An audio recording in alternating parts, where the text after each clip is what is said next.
محرومة من إخواتها وانفصلت بعد 6 شهور جواز، وجالها بسببه تعب نادر ملوش علاج. ضيعت فرصة عمرها بسبب مشهد جريء مع شعبان عبد الرحيم. مش عايزة تتحجب وبتحب ربنا بطريقتها. هي اللي شجعت أخوها أحمد مكي على دخول التمثيل وبتقول عليه ابنها. أسرار مثيرة على الفنانة إيناس مكي. فيا ترى إيه أسرار حياتها وإيه حكاية خلافها مع أخوها أحمد مكي؟ ويا ترى عملت كام عملية تجميل؟ يلا بينا نعرف الأسرار دي كلها في الفيديو ده، بس خليكم متابعين معانا للنهاية. الفنانة إيناس مكي يا عيني عليها ما طلعتش زي ما الناس كلها فاكرة. كانوا فاكرين إن وشها باظ بسبب عمليات التجميل، ولكن الموضوع طلع أصعب من كده بكتير. إيناس مكي يا جماعة وشها باظ بسبب تعب نادر ما كانش حد يعرف عنه حاجة ولا عارف ممكن يتعالج إزاي، وكل ده بسبب الجواز. أيوة، أصلها اتعرفت في عز شهرتها على واحد عن طريق صحابها، وفضلوا سنة كاملة مرتبطين وما كانش فيه حنية عليها. وبعد السنة دي اتجوزوا، وفي أول 6 شهور جواز شافت معاه اللي ما كانتش تتوقعه، وهو إنه بدأ يتحكم فيها بطريقة صعبة جدا، ويتضايق من تأخيرها في الشغل ويتخانق معاها ويشك فيها ويقول لها قوليلي بتصوري فين وفي غرفة رقم كام. فقالت طب وعلى إيه، يلا مع السلامة،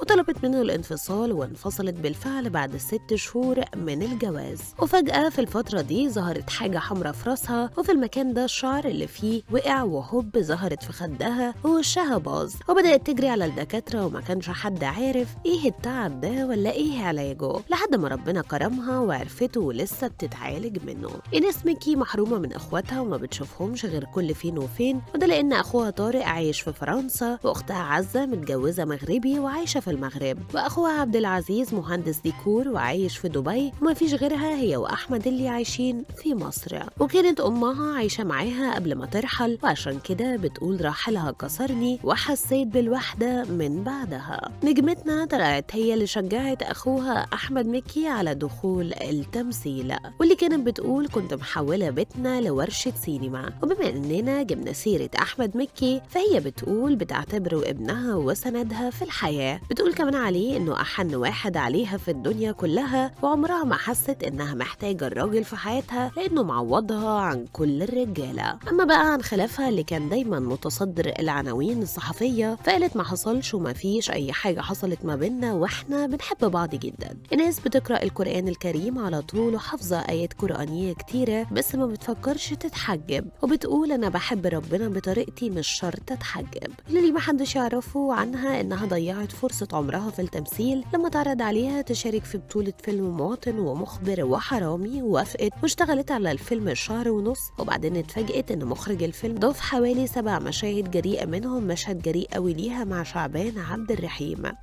وقتها اتضايقت واتكلمت معاه وقالت له انا ما اقدرش اقدم المشاهد دي، بس هو اصر عليهم واستبعدها من الفيلم. زعلت جدا عليه لانها كان حلم حياتها تشتغل مع المخرج. إيناس مكي ما عملتش ولا عمليه تجميل، وده بسبب التعب النادر اللي بتعاني منه، واللي ما تقدرش تاخد حقنه حتى بوتوكس او فيلر. في النهايه قولوا لي ايه اكتر دور بتحبوا ليها.